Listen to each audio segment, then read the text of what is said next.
James Bond, if you had to go into combat and not to a cocktail party, you wouldn't carry that slick little cool, but slick little PPK. You would carry Walther's PDP.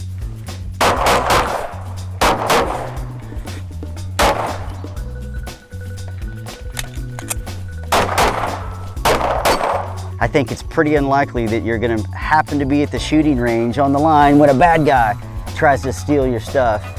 More likely, you're gonna be at Hooters at midnight, coming out half oiled up, shooting over your shoulder at the bad guys. So that's how we like to test our guns. Tell you what, after 400 rounds, I haven't had a single jam, so she's running 100%.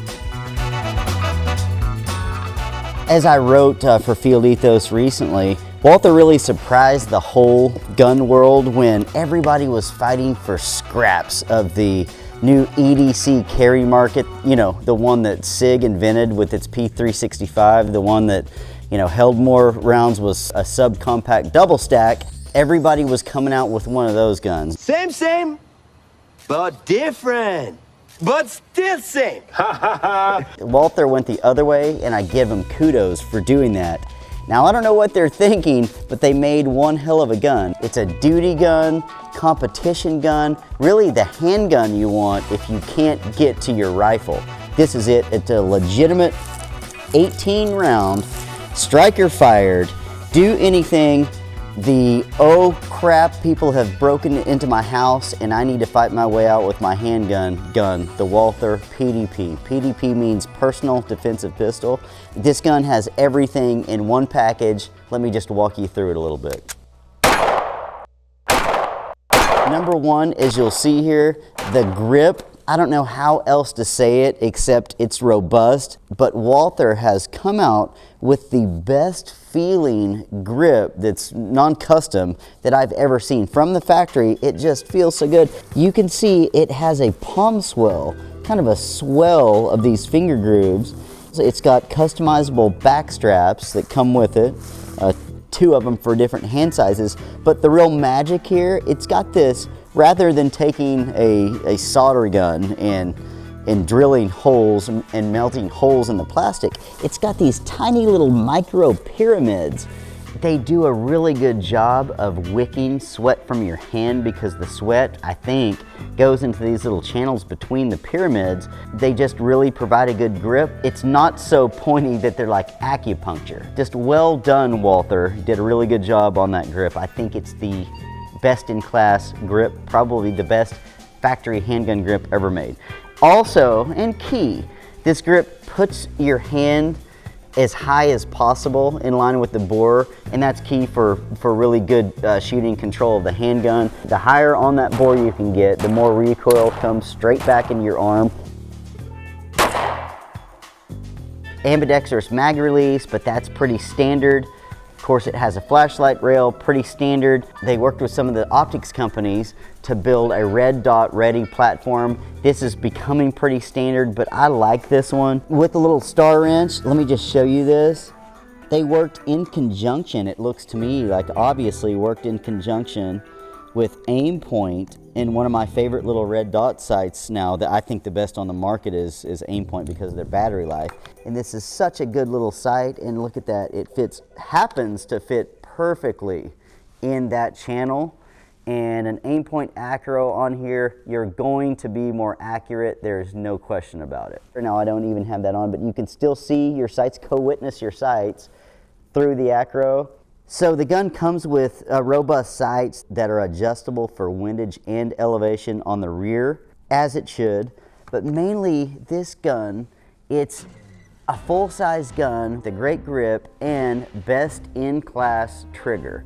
So typically, I've been railing on Glocks for years. Everybody loves Glocks. I love Glocks. I own more than I'll tell you about, but their trigger sucks. It's taken 30 years for people to get used to the Glock trigger and learn how to shoot it because it was the double stage.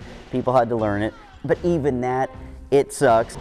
Well, this sucks. They should improve it. Glock isn't perfection until they improve their trigger. Well, Walther has taken the Glock trigger and taken it to a new level. It's just the smoothest, best factory striker fired trigger on the market.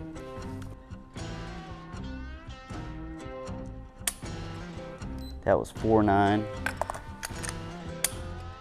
4.7, and 4.5. So 4.7 average. Walther offers, you'll see it right here. Hey, camera guy, will you put this up here in a second?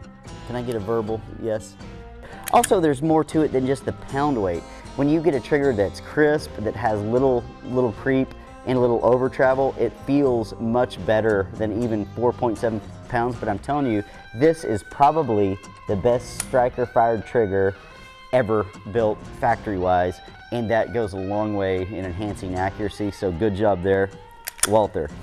So moving on, it's got these huge, I call them shark gill serrations, that any way you choose to, to check the gun or to rack the gun, you can do that if you use this thumb. Some people go straight over like this. You can do that easy, but I do like those big serrations. Just makes it nice and handy. Also, it gives it kind of a neat look, let's be honest. But the reason this gun shoots well, it's because of the trigger, and it's because of the German engineering in the barrel. The Germans just know how to machine things good, and this gun is machined well. It is the gun that is, once you get used to those little pocket rockets that weigh 14, 16 ounces, and then you move to this gun, it's a compact but the full-size category fighting gun, you just almost can't miss with it. I'm gonna show you out there. I mean, just about, if your fundamentals are sound, you just about can't miss with this gun. I put on the acro and I was shooting at 100 yards and dinging an 8-inch steel plate routinely. It's just a very accurate gun. 100 on the nose.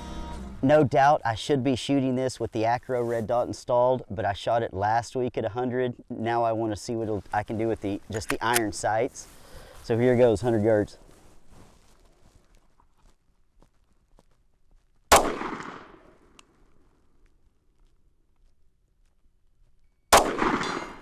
Boom.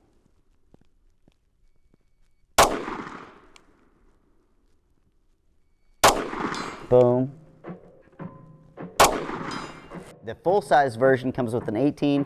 This is the compact version, comes with a 15-round magazine. So that's a 16 plus 1 round carry gun. Let's weigh this version. Unloaded, 1.82. That's 24.2 ounces. Takedown really quickly, let's look at, and bear with me, I haven't done this before.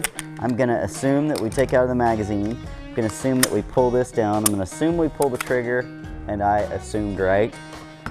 Pretty standard. You can see nobody even cares anymore when you say Glock pop off, because they all are Glock copies, but pretty simple. Love the German engineering barrel though, especially the rifling. Just good clean, it's Glock all the way. But takedown is as simple as you would think. So all around, while everybody else was going concealed carry lighter guns, Walther went the other direction and developed a really nice fighting gun. Now, negatives. There is only one negative that I can find, and this is opinion. It's aesthetically and for carry, if you were gonna carry this, you need to be a rodeo clown, and I'm not a rodeo clown unless I go to the rodeo on Saturday nights. But look how blocky the thing is. They just purposely didn't bevel the edges. They just made a blocky gun. For carry, to me, it's just not that handy. I think they could make this same gun, bevel it, and my sources say they've listened to me and that gun is coming out, but that'll be a subsequent video. But good job, Walther. Let's go to the range. Tough to beat these shooting C's. I left them in the back of my ATV and they're soaking wet, but they still work. You can actually see your shots from distance, and I think they're worth the money. Plus, when you hit some, they've got stickers on the bottom where you can patch your holes. I love them. I think they're worth the money. We like to evaluate our gear under real world conditions. I think it's pretty unlikely that you're gonna happen to be at the shooting range on the line when a bad guy tries to steal your stuff. More likely, you're gonna be at Hooters at midnight, coming out half oiled up, shooting over your shoulder at the bad guys. So that's how we like to test our guns. We don't have a bunch of drop holsters in chest rigs. If I'm gonna carry a spare magazine, I typically keep it in my back pocket. We like to call it practical tactical, and that's exactly how I'm gonna test and evaluate this new Walther PDP.